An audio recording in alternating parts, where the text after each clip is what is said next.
I just wanted to do one more video tonight about the programming that takes place without our even knowing it. I was thinking about that. I made a list of ways that we were conditioned, and I began thinking about growing up in a very prejudiced house. Not my mom. She wouldn't have been prejudiced against anyone, but my dad. Now, he told us that blacks were lazy and they weren't smart. Now, this is coming from a man, let's say I was 10, so that would have been in 63, and he was 17 years older than me.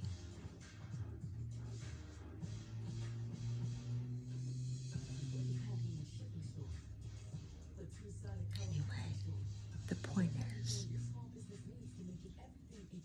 he was the man that married a 13-year-old woman and had 7 children with no education.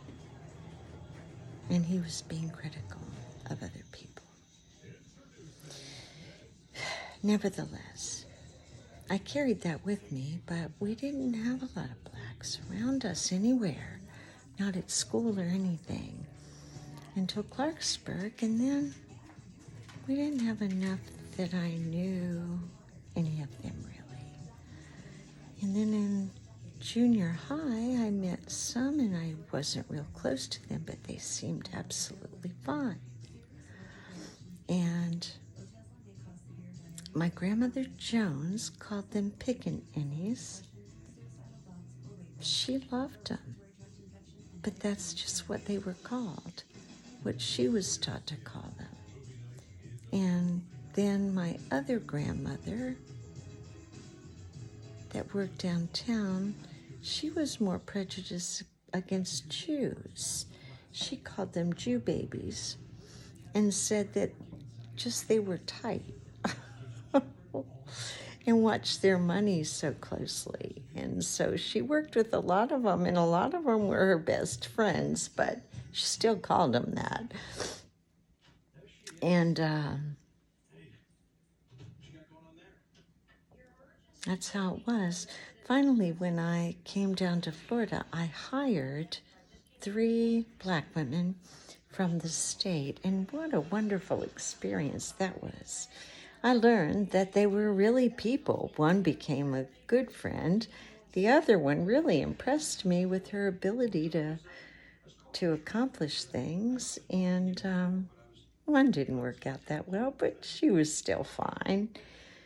But it was a good education for me, and we are conditioned by the people we grow up with. And what if I had never had the opportunity to see differently or to move away?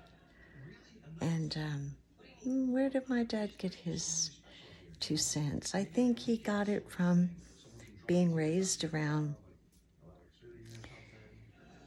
people that worked hard, blue-collar laborers, and people that worked hard in building and HVAC, hard labor. And let's think about it.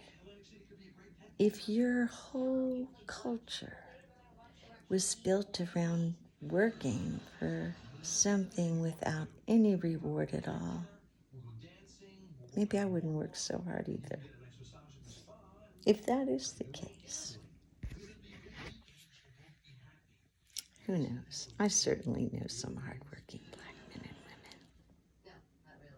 women. But we are conditioned. And it's interesting because my first husband left me and married another woman while he was married to me. And her name was Debbie. And then I met a man and fell in love, and his last girlfriend was Debbie. And then I married my current husband. Guess what his girlfriend's name was? Deborah. I don't like the name, but I've been conditioned not to like it, right? I can't help it. As long as we acknowledge those things and watch out for them, we'll be better off.